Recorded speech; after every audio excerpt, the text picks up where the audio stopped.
Bonjour, dans cette capsule, nous allons parler des arrangements. Commençons par les arrangements à répétition. Imaginons que nous devions tatouer des chiens pour les répertorier.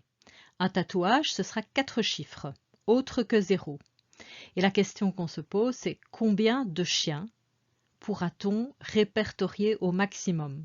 Autrement dit, combien de tatouages de 4 chiffres peut-on faire avec les 9 chiffres donc qui sont autres que 0, donc de 1 à 9. On pourrait par exemple avoir le tatouage 45-67. On pourrait aussi avoir le tatouage 76-45. Vous remarquez que ces deux tatouages, ce sont les mêmes chiffres, mais qui ne sont pas dans le même ordre. On pourrait aussi avoir le tatouage 5555. Maintenant, je te propose de faire une pause et de réfléchir. Combien de tatouages va-t-on pouvoir faire? Pour cela, je te propose de répondre à 4 questions. Combien d'éléments as-tu à ta disposition? Combien d'éléments dois-tu choisir? Les éléments choisis peuvent-ils se répéter? Et l'ordre de présentation des éléments est-il important? Tu peux répondre à ces 4 questions. Répondons aux 4 questions. Combien d'éléments ai-je à ma disposition? J'ai les chiffres de 1 à 9, donc j'ai 9 éléments. Combien d'éléments dois-je choisir? On nous a précisé qu'un tatouage comportait 4 chiffres, donc nous devons choisir 4 éléments. Les éléments peuvent-ils se répéter? Oui, puisque nous pouvons avoir, par exemple, le tatouage 4444. L'ordre de présentation des éléments importe-t-il? Oui, puisque le tatouage 3741 n'est pas le même, ne va pas donc correspondre au même chien que le tatouage 4137. Donc, l'ordre est important. Alors, la solution. Pour le premier chiffre du tatouage, j'ai 9 possibilités. Pour le deuxième chiffre du tatouage, j'ai aussi 9 possibilités. Pour le troisième chiffre du tatouage, j'en ai encore 9. Et enfin, pour le dernier, encore 9. Ça fait 9 exposant 4 tatouages possibles dans ces conditions. Ce qui nous donne 6561, donc tatouages possibles.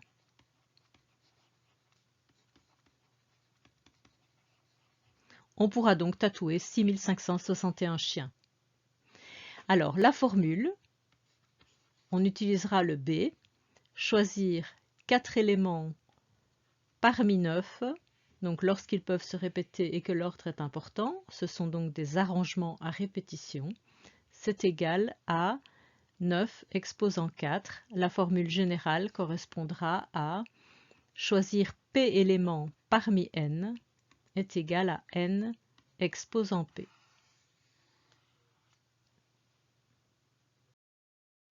Passons maintenant aux arrangements simples. On choisit un président, un secrétaire, un trésorier parmi les élèves de 6e afin de diriger le comité voyage des rétos, même si c'est raté pour cette année. De combien de manières peut-on faire? Donc combien de comités possibles si l'on considère qu'il y a dans la classe 22 élèves? Je te propose de faire une pause et de réfléchir. Combien de comités possibles? Pour effectuer ce dénombrement, posons-nous donc les 4 questions. Combien d'éléments avons-nous à notre disposition? Nous savons que la classe dispose de 22 élèves. Combien d'éléments doit-on choisir? Pour faire le comité, nous devons choisir 3 élèves. Les éléments choisis donc peuvent-ils se répéter? La réponse est non. On ne va pas faire des clones. Et l'ordre de présentation des éléments importe-t-il? Et la réponse est oui. En effet, pour expliquer donc chaque fois qu'il y aura dans une question des rôles, nous aurons affaire à quelque chose où l'ordre est important. Donc si je dis Noémie présidente, Ludovic trésorier et Margot secrétaire, ce n'est pas la même chose que de dire Margot présidente, Noémie trésorière et Ludovic secrétaire. Donc l'ordre est important. Solution et formule. Possibilité pour le premier rôle, 22 possibilités. Possibilité pour le deuxième rôle, comme le premier élève occupe le premier rôle, il n'y a plus que 21 possibilités. Possibilité pour le troisième rôle, 20. Nous aurons donc 9240 comités possibles.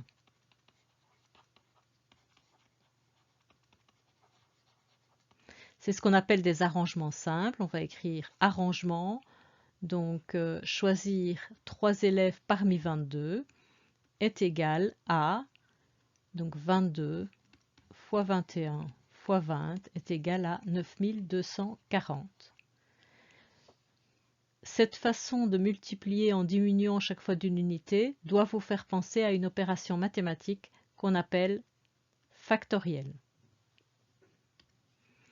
Nous aurons donc pour la formule choisir P éléments parmi n, la factorielle de n divisé par la factorielle de n moins p. Vérifions. Dans le cas donc, du choix de 3 élèves parmi 22, donc on aurait donc la factorielle de 22 sur la factorielle de 19. C'est donc égal à 22 fois 21 fois 20 fois 19 factoriel sur 19 factoriel. On arrive bien à la même réponse qu'au-dessus.